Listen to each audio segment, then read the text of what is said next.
আলহামদুলিল্লাহ ওয়াসসালাতু ওয়াসসালামু আলা রাসূলিল্লাহ। প্রিয় দর্শক, আসসালামু আলাইকুম ওয়া রাহমাতুল্লাহ। নবীজির ধারাবাহিক জীবন সিরাত নিয়ে আমরা যে আলোচনা করছি, আজকের এই পর্বে আপনাদেরকে জানাই স্বাগতম। প্রিয় দর্শক, গত পর্বে আমরা জেনেছিলাম আল্লাহ রসুলের শুভ জন্ম সম্পর্কে, তানাকে কোন গোত্রে পাঠানো হয়েছিল এবং নবীজির জন্মদিনটাকে কেন্দ্র করে যেসব জিনিস পালন করতে হয় আর বর্জন করতে হয়, এসব বিষয়গুলো নিয়ে আমরা আলোচনা করেছিলাম।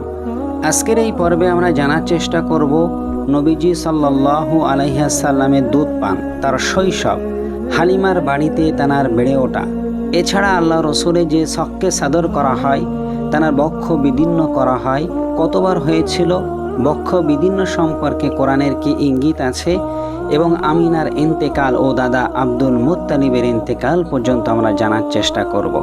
তো চলুন আর বেশি কথা না বাড়িয়ে, আর বেশি দেরি না করে ভিডিওটি আমরা শুরু করি। প্রথমে আমরা জানব নবী করিম সাল্লাল্লাহু আলাইহি ওয়াসাল্লামের দুধ পান ও শৈশবের লালন পালন। সে সময় আরব দেশের একটি প্রচলিত রীতি ছিল যে মক্কার সম্ভ্রান্ত পরিবারের নবজাতক সন্তানদের কিছুদিনের জন্য মরুভূমিতে বসবাসকারী বেদুইন নারীদের কাছে লালন পালনের উদ্দেশ্যে পাঠানো হতো। এর ফলে শিশুরা নির্মল পরিবেশে বেড়ে উঠত, বিশুদ্ধ আরবি ভাষা শিখত এবং শারীরিকভাবে সঠিক সবল হয়ে উঠত। রাসূলুল্লাহ সাল্লাল্লাহু আলাইহি ওয়াসাল্লামের জন্মগ্রহণের পর প্রথমে তার মা হযরত আমিনা রাদিয়াল্লাহু তাআলা আনহা তাকে দুধ পান করান। এরপর কিছুদিন হযরত সাউদা রাদিয়াল্লাহু তাআলা আনহা তাকে দুধ পান করান। পরবর্তীতে বনি সাদ গোত্রের মহিলা হযরত হালিমা সাদিয়া রাদিয়াল্লাহু তাআলা আনহা তাকে নিজের তত্ত্বাবধানে গ্রহণ করেন। সিরাত গ্রন্থ সমৃহে বর্ণিত আছে, হালিমা সাদিয়া রাদিয়াল্লাহু তাআলা আনহা সহ কয়েকজন ধাত্রী মক্কায় শিশু গ্রহণের উদ্দেশ্যে এসেছিলেন। তারা এমন পরিবার খুঁজছিলেন যেখান থেকে উপযুক্ত পারিশ্রমিক পাওয়ার আশা ছিল, কিন্তু রাসূল সাল্লাল্লাহু আলাইহি ওয়াসাল্লাম জন্মের পূর্বেই পিতা হযরত আব্দুল্লাহ রাদিয়াল্লাহু তাআলা আনহু ইন্তেকাল করায় তিনি এতিম ছিলেন। এ কারণে অধিকাংশ ধাত্রী প্রথমে তাকে গ্রহণ করতে আগ্রহী হননি, কারণ তারা ধারণা করেছিলেন এতিম শিশুর পক্ষ থেকে উল্লেখযোগ্য পারিশ্রমিক পাওয়া যাবে না। দিনের শেষে অন্য কোনো শিশু না পেয়ে হালিমা সাদিয়া রাদিয়াল্লাহু তাআলা আনহা তার স্বামীকে বললেন, আল্লাহর কসম, আমি খালি হাতে ফিরে যেতে চাই না, আমি এই এতিম শিশুটাকেই নিয়ে যাব। তার স্বামীও এতে সম্মতি দিলেন এবং বললেন, তাকে নিয়ে যাও, আশা করি আল্লাহ আমাদের জন্য এতে বরকত দান করবেন। হালিমা সাদিয়া রাদিয়াল্লাহু তাআলা আনহা যখন রাসূল সাল্লাল্লাহু আলাইহি ওয়াসাল্লামকে নিজের কোলে তুলে নিলেন, তখন থেকেই আল্লাহ তাআলা তার পরিবারে একের পর এক বরকত দান করতে শুরু করেন। যে উটনি আগে অল্প দুধ দিত, তা পর্যাপ্ত দুধ দিতে লাগলো। তাদের দুর্বল গাধাটি অন্য সবার বাহনের আগে চলে যেতে লাগলো এবং তাদের ছাগলগুলোও আগের তুলনায় অনেক বেশি দুধ দিতে শুরু করলো। এভাবে আল্লাহ তাআলা তার প্রিয় নবী সাল্লাল্লাহু আলাইহি ওয়াসাল্লামের বরকতে হালিমা রাদিয়াল্লাহু তাআলা আনহার পরিবারকে বিশেষ অনুগ্রহে ধন্য করেছিলেন। এরপরে আসে সেই বিশেষ মুহূর্তটি, শাক্কু সদর, রাসূলুল্লাহ সাল্লাল্লাহু আলাইহি ওয়াসাল্লামের বক্ষ বিদারণ। আমার নবী সাল্লাল্লাহু আলাইহি ওয়াসাল্লাম যখন বনি সাদ গোত্রে হযরত হালিমা সাদিয়া রাদিয়াল্লাহু তাআলা আনহার তত্ত্বাবধানে ছিলেন, তখন তার শৈশবে এক মহান আলৌকিক ঘটনা সংঘটিত হয়, যা ইসলামের ইতিহাসে শাক্কু সদর, বক্ষ বিদারণ নামে পরিচিত। হযরত আনাস ইবনে মালিক রাদিয়াল্লাহু তাআলা আনহু থেকে বর্ণিত, তিনি বলেন, জিবরাইল আলাইহিস সালাম রাসূল সাল্লাল্লাহু আলাইহি ওয়াসাল্লামের নিকট আগমন করেন। যখন তিনি অন্যান্য শিশুদের সঙ্গে খেলাধুলা করছিলেন, তিনি রাসূল সাল্লাল্লাহু আলাইহি ওয়াসাল্লামকে ধরে শুইয়ে তার বুক বিদীর্ণ করেন। অতঃপর তার হৃদয় বের করে তা থেকে একটি রক্তপিণ্ড বের করে বলেন, এটি তোমার অন্তরে শয়তানের অংশ ছিল। এরপর তিনি একটি স্বর্ণের পাত্রে জমজমের পানি দিয়ে তার হৃদয় ধৌত করেন। পুনরায় তা যথাস্থানে স্থাপন করে বুক জোড়া লাগিয়ে দেন। এই দৃশ্য দেখে অন্যান্য শিশুরা ভীত হয়ে দৌড়ে গিয়ে হালিমা রাদিয়াল্লাহু তাআলা আনহার পরিবারকে জানায় মুহাম্মদকে হত্যা করা হয়েছে। সবাই দ্রুত সেখানে এসে দেখলেন আল্লাহর রসুল সুস্থ অবস্থায় দাঁড়িয়ে আছেন, তবে তার চেহারায় ভয়ের কিছুটা ছাপ ছিল। হযরত আনাস রাদিয়াল্লাহু তাআলা আনহু বলেন, আমি আল্লাহর রসুলের বুকে সেলাইয়ের চিহ্ন দেখতে পেয়েছি। এই ঘটনা ছিল আল্লাহর পক্ষ থেকে তার প্রিয় নবী সাল্লাল্লাহু আলাইহি সাল্লামকে ভবিষ্যতের মহান দায়িত্বের জন্য প্রস্তুত করার একটি বিশেষ ব্যবস্থা। আল্লাহ তাআলা শৈশবে তার নবীকে শয়তানের কুমন্ত্রণা থেকে হেফাজত করেন এবং তার হৃদয়কে পবিত্র ও পরিশুদ্ধ করে দেন। এই সাক্ষ্য সদর সম্পর্কে কোরআনের ইঙ্গিত। আল্লাহ তাআলা বলেন, আলাম নাশরাহ লাকা সদরাক, আমি কি আপনার জন্য আপনার বক্ষ উন্মুক্ত করে দেইনি? তাফসীর বিদগণ বলেন, এই আয়াতের মূল উদ্দেশ্য হলো রাসূল সাল্লাল্লাহু আলাইহি সাল্লামের অন্তরকে ঈমান, হিকমাত, ধৈর্য ও ওহী গ্রহণের উপযোগী করে দেওয়া। তবে অনেক মুফাসসির উল্লেখ করেছেন যে শৈশবে সংঘটিত সাক্ষ্য সদর বক্ষ বিদারণ ঘটনাটিও এই আয়াতের একটি বাস্তব নিদর্শন হিসাবে বিবেচিত হতে পারে। যদিও আয়াতটি কেবল এই একটি ঘটনাকে উদ্দেশ্য করে নাজিল হয়েছে একথা নিশ্চিতভাবে বলা যায় না। সাক্ষ্য সদর থেকে প্রাপ্ত শিক্ষা। রাসূল সাল্লাল্লাহু আলাইহি সাল্লাম আল্লাহর বিশেষ হেফাজতে লালিত পালিত হয়েছেন। নম্বর 2, নবুয়াতের মহান দায়িত্ব পালনের জন্য আল্লাহ তাআলা শৈশব থেকেই তার হৃদয়কে পবিত্র ও প্রশস্ত করেছিলেন। 3 নম্বর, মানুষের অন্তরের প্রকৃত পবিত্রতা কেবল বাহ্যিক পরিচ্ছন্নতার মাধ্যমে নয়, বরং আল্লাহর অনুগ্রহ, ঈমান ও তাকওয়ার মাধ্যমে অর্জিত হয়। নম্বর 4, এই ঘটনা রাসূল সাল্লাল্লাহু আলাইহি সাল্লামের নবুয়াতের অন্যতম সুস্পষ্ট আলৌকিক নিদর্শন, মুজিজা।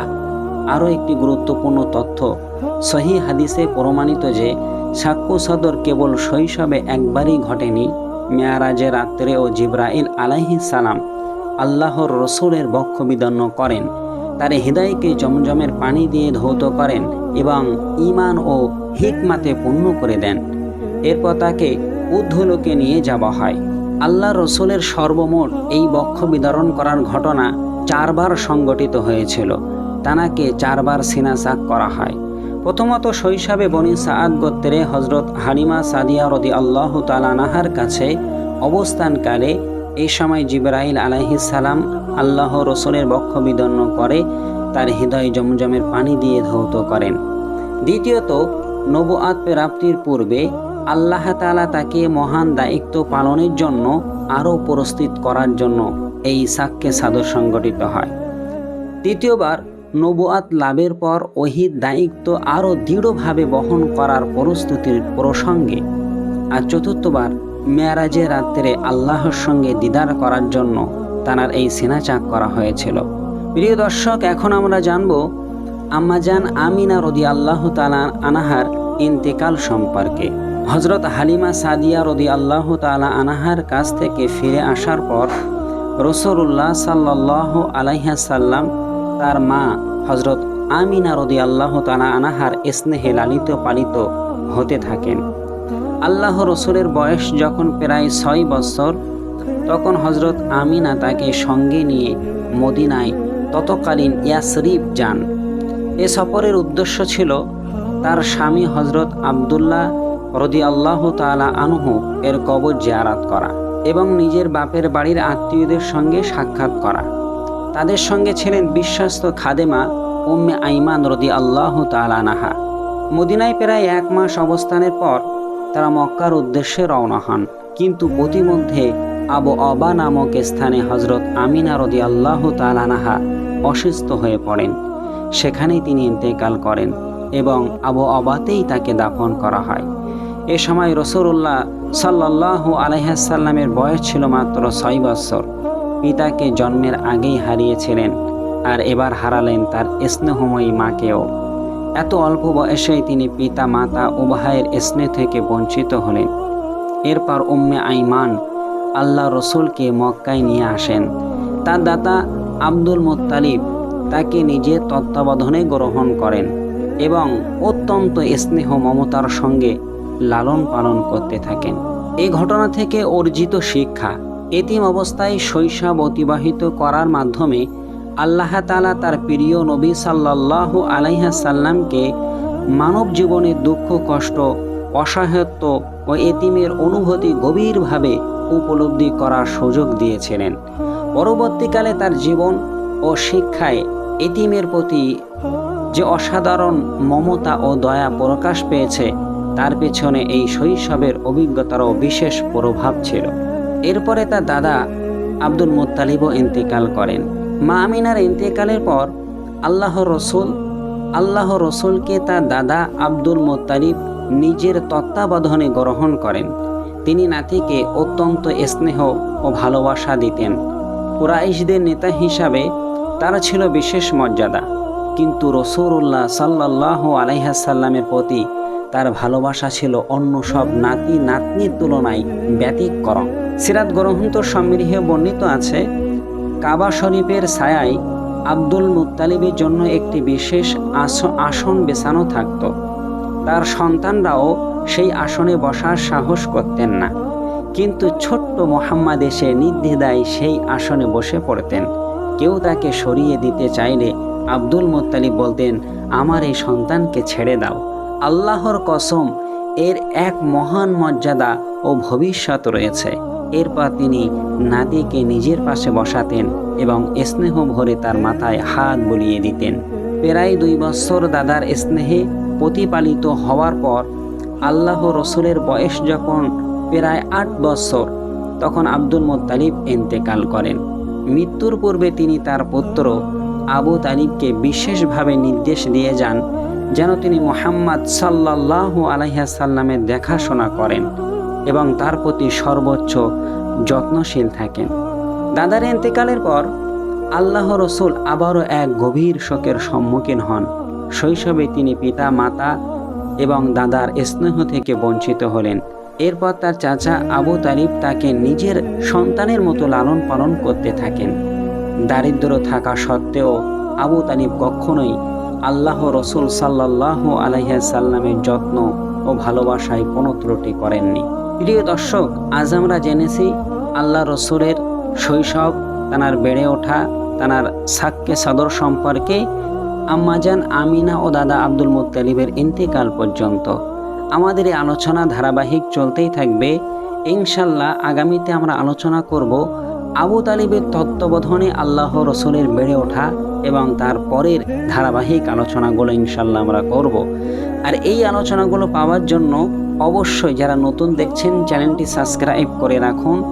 আর আজকের এই ভিডিওটি যদি ভালো লাগে ভিডিওতে একটি লাইক দিন আর অন্যদের কাছে শেয়ার করে ভিডিওগুলো ছড়িয়ে দিন, যাতে আমার রাসূলুল্লাহর জীবন চরিত্র সম্পর্কে দুনিয়ার মানুষ অবগত হতে পারে আর নিজের জীবনটাকে এরকম নূরময়, সুন্দরময় করে তুলতে পারে। আল্লাহ আমাদের সকলকে আল্লাহর রসুলের দেখানো পথের উপরে চলার তৌফিক দান করুক। আল্লাহুম্মা আমিন।